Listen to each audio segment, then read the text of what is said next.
Hello, I'm Mayor Lynne Miller, and I'm speaking today with Amanda Nairn, who is helping us with the stormwater issue that we're dealing with. Amanda, tell us a little bit about yourself. Well, thank you for having me today.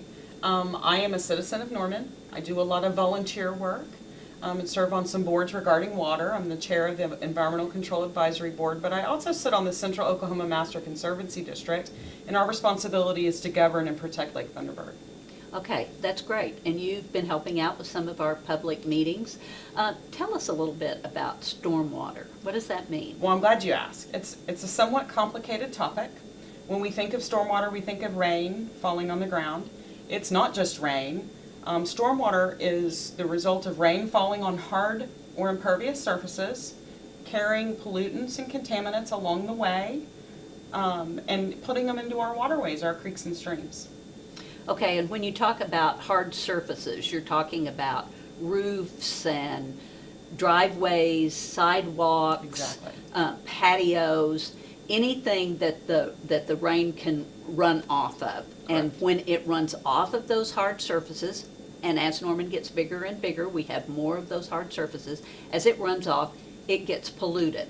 Tell us a little bit about what's polluting that water. Well, things that sit on the street and are hard surfaces, motor oil, any fluids from a leak in your car, fertilizers, insecticides, pesticides. Not only those items, but also something as simple as dirt being carried into our waterways can impact our drinking water quality at Lake Thunderbird, which, by the way, is 70% of our drinking water.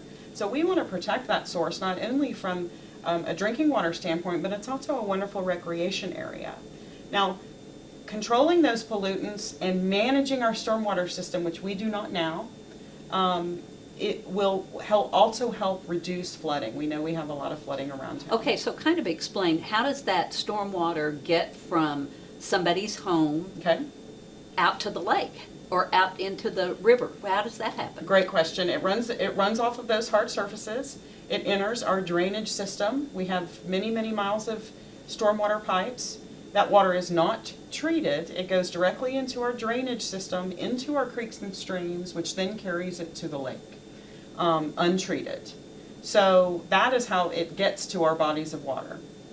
Okay, I heard someone say today, an expert in this area, that said what's going to happen is as our lake gets more polluted, it costs us more and more to treat it when it gets to our water plant. So we either need to pay for it this way, or we're going to have to pay more for our water because of the way we have to treat it. And what I think about it, the lake, is I think about all the, like you said, the recreational uses of the lake, and people want to fish and they want to swim and they boat and they go out there and bird. And if that water is polluted, it's not very pleasant. And I understand it can be so bad that you actually can't swim in it. That's right. You know, it's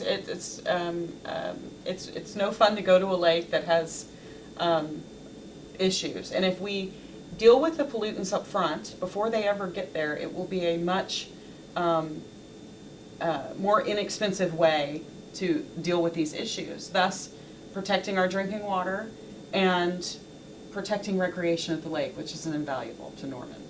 Okay, that's good to know. So we've got a drinking water problem because of stormwater pollution, and we also have a flooding problem. Correct. And what we need is a dedicated source of funding to help us with our flooding problems, our neighborhood problems, and the quality of our drinking water. So what the council is doing, as you know, is we are asking the voters to vote on a new stormwater utility rate, so we'll have a dedicated funding stream for that.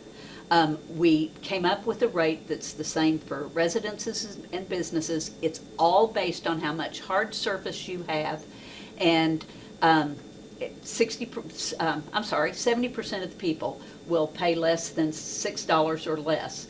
I'd love to keep talking about this, but we'd like everybody to go to our website for more information or attend one of our public meetings, and they're listed on the website. So thank you so much for joining us. Thank you.